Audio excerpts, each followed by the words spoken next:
जय माँ मरी आप सभी को। मरी माँ उपासक में आप सबका स्वागत है। आशा करता हूँ माता मरी कृपा आप सब पर बनी रहे। आज मैं आपके लिए एक बहुत इंपॉर्टेंट टॉपिक लेकर आया हूँ जिससे आपको बहुत अच्छा ज्ञान मिलेगा। अध्यात्म क्या है? अध्यात्म जैसा कि आप जानते हैं, इस भौतिक शरीर से अध्यात्म मोक्ष पाने तक का रास्ता है।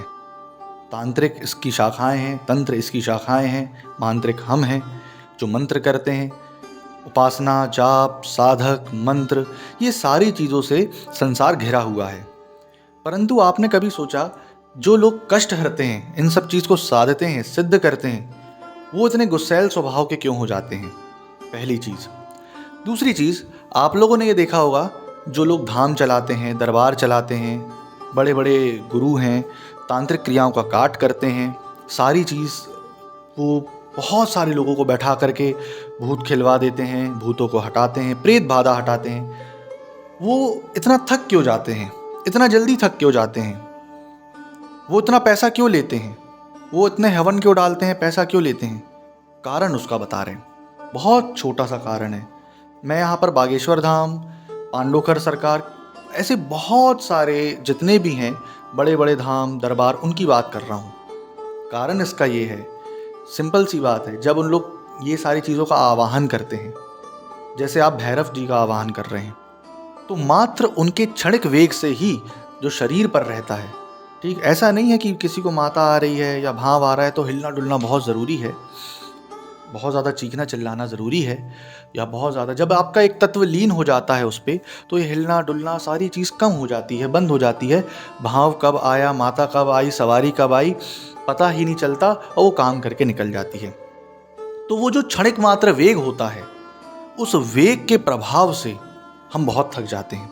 आपने देखा होगा, कई ऐसे तांत्रिक हैं, बहुत सारे ऐसे अघोरी हैं जो दरबार लगाते हैं, मंत्र जाप करते रहेंगे, आप बैठे हो बाजू से उसके, आप अपने आप खेलने लगोगे, आपके ऊपर भूत की सवारी आ जाएगी, प्रेत आ जाएगा, जो भी बाधा रहेगी तुरंत आ जाएगी, और वो नींबू तारा कट गई। वो मंत्र जाप कर रहा है, वो सिर्फ मंत्र जाप से ना सर इतना भारी हो जाता है। मैंने खुद किया है, फील इसलिए बता रहा हूँ, मेरा खुद का अनुभव है कि जब मंत्र जाप करने बैठा जाता है किसी को ठीक करने के लिए, किसी की बाधा हटाने के लिए, तो उसकी आधे से ज़्यादा बाधा अपने ऊपर अपन ले लेते हैं। कैसे ले लेते हैं ये बता रहा हूँ। जब आप मंत्र जाप करने बैठोगे, इसका मतलब ये नहीं है कि बाधा ले लेते उसका भूत अपने सर ले लिए, नहीं। जब अपन मंत्र जाप करने बैठते हैं, सामने उसको बैठाए, जब आप उस चीज़ का आवाहन करते हो, फॉर एग्जाम्पल मशान का आवाहन कर रहे हो, फॉर एग्जाम्पल भैरव, हनुमान जी, जिनका भी आवाहन कर रहे हो, जब आप उनका आवाहन करते हो, उनके मंत्रों में इतनी पावर होती है कि आपका पहली सर भारी होना चालू हो जाता है। उसका आवेश, उसका चार्ज, शक्ति का चार्ज आपके ऊपर आने लगता है।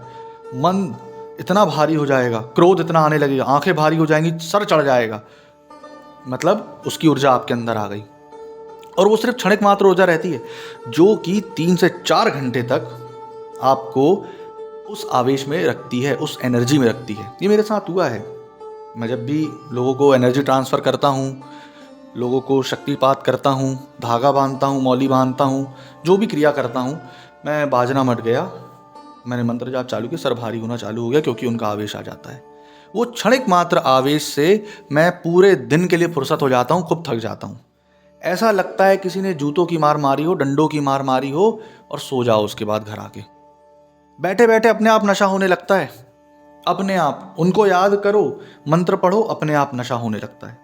तो ये जो चीज़ है, इस कारण से जब हम फिर हवन डालते हैं, आहुतियाँ देते हैं, उनको भोग प्रसाद दे करके उनकी विदाई करते हैं, उनको मनाते हैं, पताते हैं, तब जा करके सारी चीज़ हटती है और नॉर्मली सुचारू रूप से जीवन चलता रहता है। इसी कारण से वो पैसे लेते हैं।